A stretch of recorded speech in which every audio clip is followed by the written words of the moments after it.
Hey guys, new game week, new fixtures, new predictions. It's game week 7 now, and we're going to give you the in depth, our thoughts, our predictions.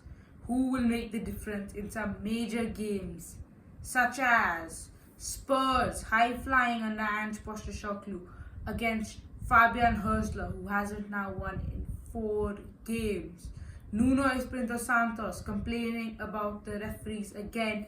His side have a trip to London at Stamford Bridge against informed Chelsea. And the match of the week this time, United's visit to the new fortress in the Midlands, Villa Park. Yes, and I think it is the time when most of these teams are now feeling the heat of the fixture list. Yes. A lot of games. European football. European football's in, injuries coming in, and now it's a time when we have to see which team manages well. Yeah. And we could see in that last week with Newcastle versus Man City how important is Rodri. So these things, it can be the difference between winning and not winning the leagues. Yes, Surviving, but as not always, surviving. we look forward to a very interesting week ahead. A lot of games, interesting games. Before the international break, this is last weekend. Yeah. So we start with the first game, early kickoff, Crystal Palace against the table toppers, Liverpool. Yeah, just early games in, but it is really exciting to be top of the league.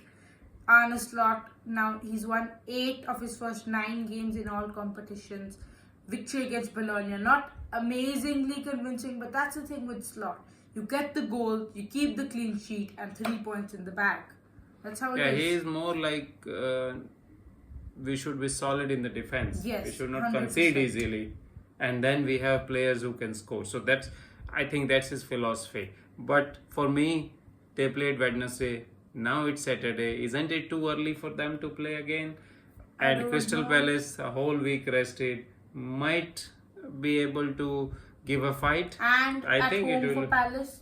I think it will be a good game, but Liverpool will just nick it. 2-1, Darwin Núñez to score the winner. Yeah, I think this will be a Liverpool victory. I'm going for 3-0 and Colombian Luis Diaz to score. It will be perhaps KG, but I think once Liverpool do get that goal, it will open up a little bit. What are you thinking about Ryan Gravenberch so far? He is really good. He is kind of a revelation of this season. Yes, amazing. He is. No, everybody was worried what will happen when Zubimendi refused to come to Liverpool, but then this guy, so that we should trust them, trust our players. Slot has shown that he has the players, believe in him. Gravenberch is playing really good. Yeah. In fact, I would say in the first 6 games, he is the most important cog in our team. He's been nominated for Premier League September. Yes, and some of his play is really wonderful. His forward passing between the lines and then running in. He knows how to control and dribble the ball as well. Yes. Changing defense into offense. Yeah. I think what matters most is his confidence. Now he's playing like a really. And his fitness, perhaps. Yes, maybe it has he also plays been too many improving. games. Yeah. Yes. Next up, Leicester City, Bournemouth. Bournemouth beat Southampton easily on Monday Night Football. This will be one more game where I think Bournemouth will have easy. Bournemouth is a good team. Leicester not at that high in confidence. For me, Bournemouth will have an easy victory, 2-0 and Clover to score. Yeah, Leicester City are really struggling on the left side of their defense. And who else do they have to come up against except for Antoine Semenyo right now? He is on fire. A goal and an assist at home against Southampton on Monday. Now they've had a bit of rest, 5 days. Now they faced Leicester at home. Leicester conceded 34 shots against Arsenal, 114, which is the most so far of any season in these first 6 games. They really need to fix that up. Steve Cooper needs to get a little bit of stability in there. They need to get that win too, but I don't think it's coming here. Bournemouth looked really strong against Southampton, 2-1, and new striker Evan Hilson to score. Next up, West Ham versus Ipswich. Ipswich 4 draws in a row. I think that's actually good. You can consider it because other teams like last season, Sheffield, Burnley, Luton, they all had really poor starts. And once they started getting a little bit in their home stadium, they could collect a few points, but it wasn't enough. Even here, the new team from this season, Southampton and Leicester, they haven't been able to do that. Ipswich haven't won, but this is definitely the next best thing. 4 draws in a row, they're getting the stability. But I'm not sure about West Ham. Stability is the last thing currently going on. I think this is the game when West Ham turned it around. Will turn it around. Yeah, maybe. Yeah. So for me, it will be a West Ham victory. Kudos to score 3-1 West Ham.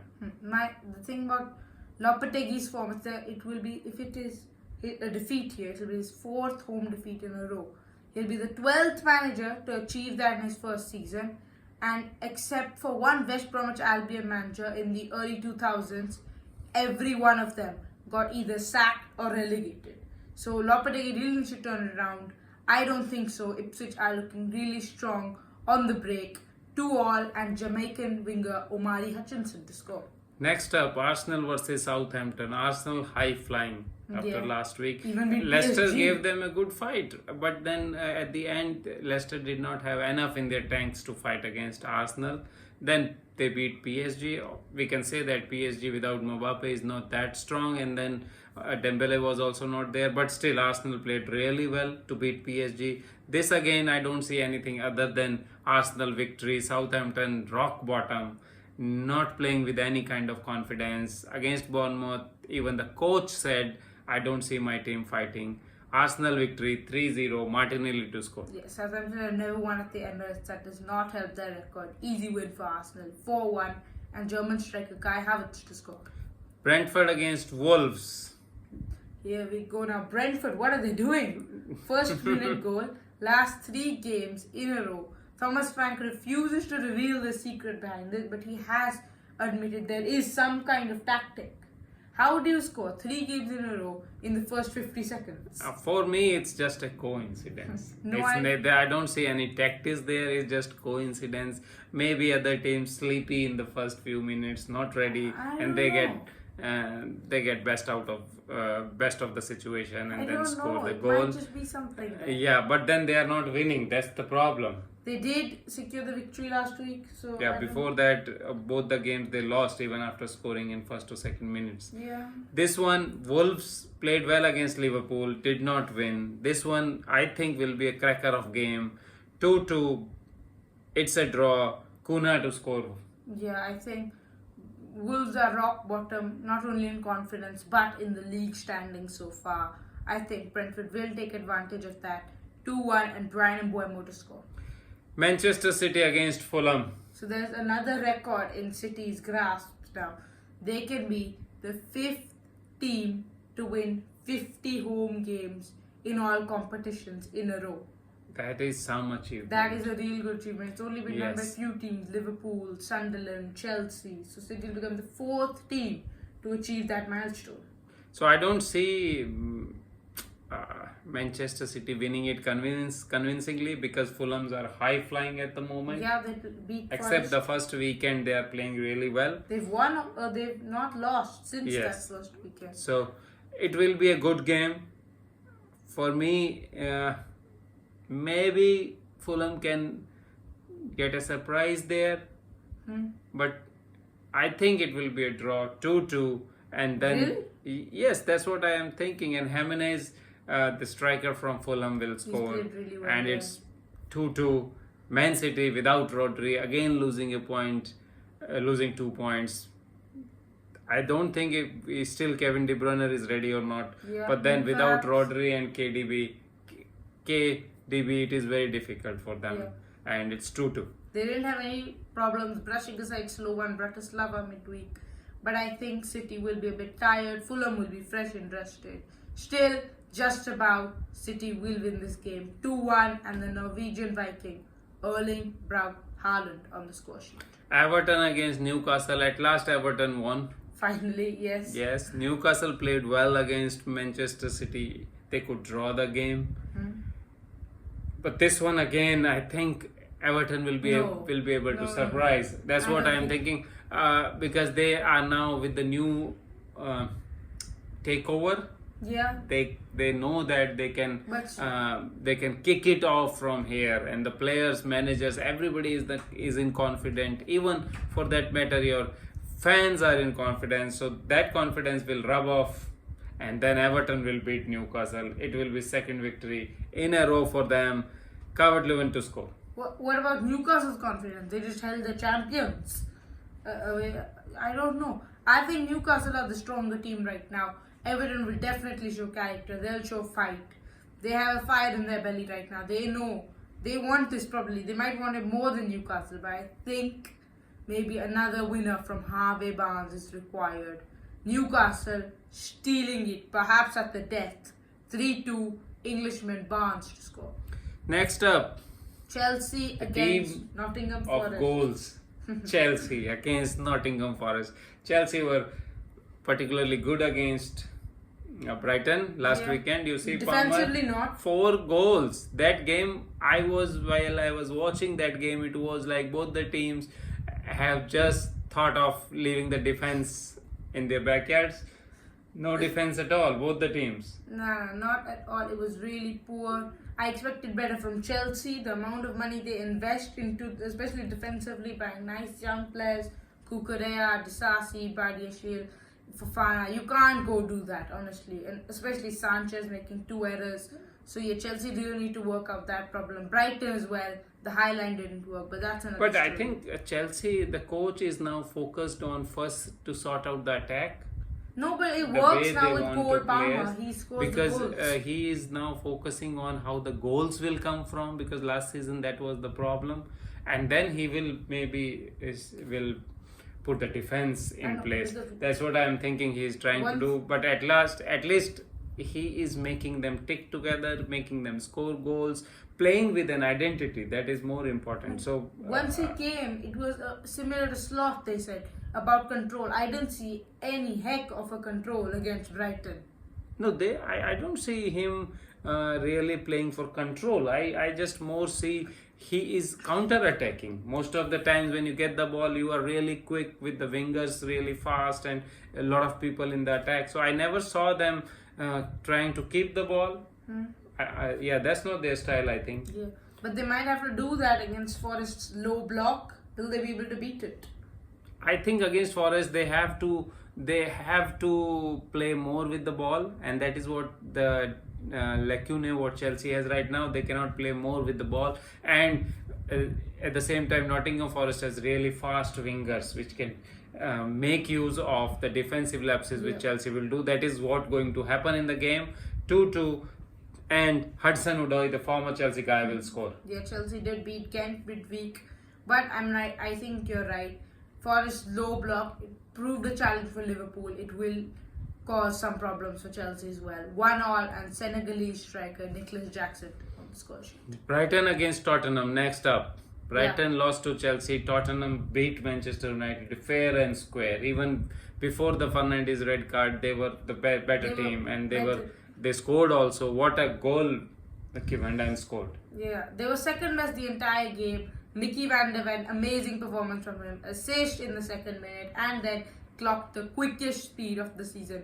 4th quickest in Premier League history. He's a centre back. He is some player. I think he definitely deserves his flowers. And then they wrapped that up in the second half against a 10-man second best United by far. Solanke and Kulusevski to score. They could have easily scored multiple more. United had no will, no power, no courage. No, I don't know. It was all missing. The theatre of dreams, the atmosphere just evaporated after 2 minutes. That's Ange Postecoglou who has his tactics spot on. They played amazing. The full backs worked together. Brighton are now winless in 4 games after 3 draws and now a loss to Chelsea. It's a wake-up call for him. Fabian Husler, he struggled. The tactic wasn't right to play that high line against Chelsea. It caused them massive problems. Apart from the 4 goals, hit the post, scored 2 offside. So Brighton are in trouble if they do anything like that against the masters of the high line, Tottenham. So I think it'll be a really good game. 2 teams really good on the break and high lines. It's a recipe for goals. 2-2 and Brennan Johnson to score. For me, it will be a game like Chelsea-Brighton and Tottenham because of their more cohesion, more understanding between the team. They will be able to score more, and it will be 3-1 Johnson to score there. Yeah. Next up, match of the week. Here we go. Villa against Manchester United. Aston Villa just beat Bayern Munich at Yes. home. And Manchester United just drew with Porto. So yeah, in if you go 10 years back, this is no matchup. Villa But now Championship it team, seems like United there is a Premier team League. which is in Champions League is Aston Villa, and the team to beat is Aston Villa. So it is now underdogs Man United to challenge Aston Villa and try to beat them, and that is what exactly they will do when their backs are on the wall. They do play better. They do Really? play good football. Not against Liverpool, When they not are against challenging, Tottenham. at that time there was not much of these things like sack Eric Ten Hag, do this, do that. Players were also not under pressure, but this is the moment when players are under pressure, and if they have any sort of dedication to the coach, any sort of dedication to the badge, they will turn up and beat Aston Villa, which is what I am predicting. 2-1, Rashford to score. Man United beat Aston Villa. No chance, I don't think so. The main tactical battle in this game is how will the midfield battles work. The likes of Morgan Rogers against Kobe Mainu and Manuel Ugarte. Will Villa be able to draw that United midfield a bit forward and then be able to take it on the break? How's it going to work? I think we'll have entertainment here. 3-2, Villa win it. Ollie Watkins to score. Okay, guys, Thank you that's for it watching for this this video. week Yeah. prediction video. We have massive disagreements in our predictions. Thanks for watching. See you in the next one.